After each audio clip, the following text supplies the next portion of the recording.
दोस्तों नमस्कार। मैं विद्या कंसल्टेंसी से सुरेश चौहान।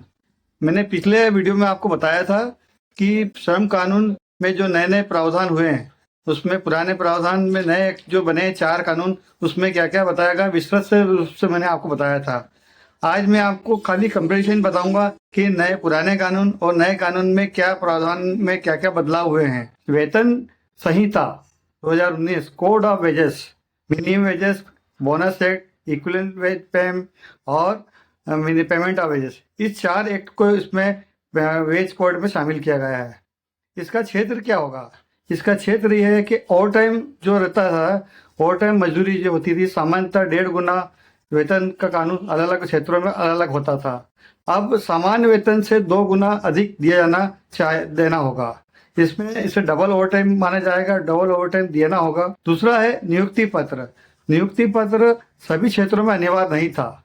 अब सभी क्षेत्रों में सभी कर्मचारी को नियुक्ति पत्र देना अनिवार्य होगा, जिसमें उनकी कंडीशन, काम के कंडीशन, वेतन, छुट्टी की लीव आदि के बारे में उसका विस्तृत विवरण होगा, जिससे पारदर्शिता नियुक्ति पत्र में होगी। तीसरा है बोनस का भुगतान। बोनस का भुगतान नियोक्ता द्वारा जो पहले कानून के अनुसार 8.33 और मैक्सिमम था 20%, जो डीए और बेसिक पे लागू होता था, अभी वही कंडीशन है। बस उसके अंदर थोड़ा सा विस्तार ये किया गया है कि बैंकों के अंदर कई लोग कैश जो बोनस का भुगतान करते थे वो कैश पेमेंट करते थे और उसमें कई कर्मचारियों को बोनस उसकी जानकारी नहीं होती थी। इसलिए फॉर्म सी के अंदर उसके पूर्ण रूप से हस्ताक्षर होते थे और उसके अनुसार उसको ये मालूम होता था कि बोनस को इतना दिया है। तो कर्मचारियों का बोनस का भुगतान वो 8.33 दर से, पुराने दर से वही है और मैक्सिमम 20% से किया जाना है और इसको बैंक खाते में दिया जाना अनिवार्य रूप से किया गया है, जिससे सभी कर्मचारी को उसकी जानकारी होती है कि उसका बोनस कितना बना है, कितने वेतन पे उसका बोनस बना है, कितने दिन उसने वर्किंग किया है। ये सारी चीजें उसके अंदर फॉर्म सी के अंदर होती थी, जिसपे वो हस्ताक्षर करता था। तीसरा है राष्ट्रीय न्यूनतम वेतन, नेशनल न्यूनतम पेमेंट। पहले क्या था कि कोई समान राष्ट्रीय मजदूरी नहीं थी और राज्यों में अलग अलग प्रावधान थे, अलग अलग मजदूरी की अलग अलग होती थी। अभी इस नए कानून में सभी महिला और कर्मचारियों को समान वेतन और अधिनियम के अनुसार समान दर से वेतन का भुगतान करना अनिवार्य है। नियोक्ता को सभी महिला और पुरुषों को कामगारों को समान वेतन देना होगा।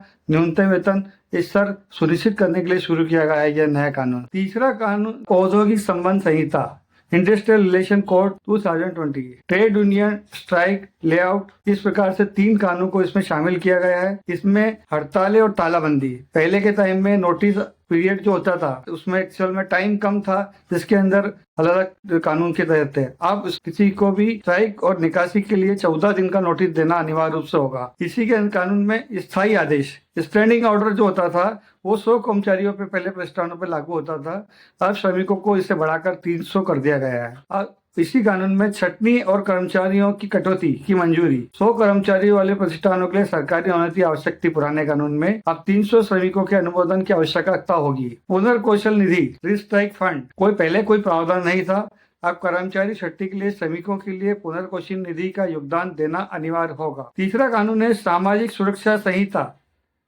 इसके अंदर सोशल सिक्योरिटी के अंदर जो शामिल किया गया है PF, ESI, gratuity, gig platform workers, इसमें 9 प्रकार से एक्ट शामिल किए गए हैं। इसका कार्य क्षेत्र क्या होगा? ग्रेजुटी की पात्रता जो होती है, ग्रेजुटी की पात्रता पहले 5 वर्षों निरंतर सेवा के बाद होती थी। अब इसमें एक निश्चित वर्ष के निश्चित अवधि वाले कर्मचारियों के लिए सेवा के बाद में इसका भुगतान किया जाना अनिवार्य होगा।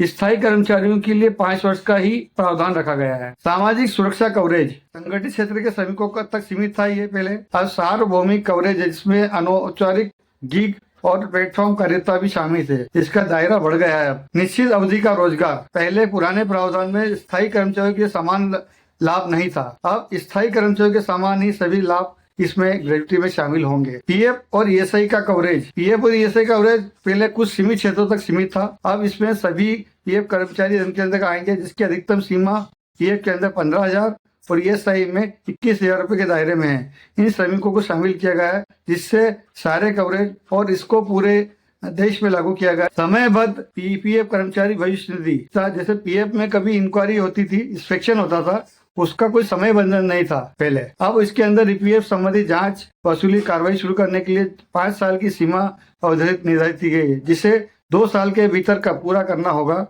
जिसे 1 साल के अंतराल तक बढ़ाया जा सकता है। स्वतः संज्ञान लेकर मामलों को दोबारा खोलने की प्रथा को भी समाप्त कर दिया गया है, जिससे समय पर समाधान सुनिश्चित हो सके। ये सब निश्चित 5 साल के अंदर इनको इंक्वायरी पूरी करनी होगी। मातृत्व लाभ, मैटरनिटी बेनिफिट्स, कानून द्वारा संशोधित मौजूदा प्रावधान के अनुसार पहले था, अब इसे सशक्त और मानकीकृत सशक्त कर दिया गया है। विकलांगता एवं उत्तरदायी लाभ, पहले सीमित कवरेज था, अब एकीकृत सामाजिक सुरक्षा के अंतर्गत विस्तारित कवरेज किया गया है। चौथा है व्यावसायिक सुरक्षा स्वास्थ्य कार्य परिस्थितियां संहिता 2020, optional safety health and working condition code 2020, work place safety health and working hours 13 act इसमें शामिल किया गया।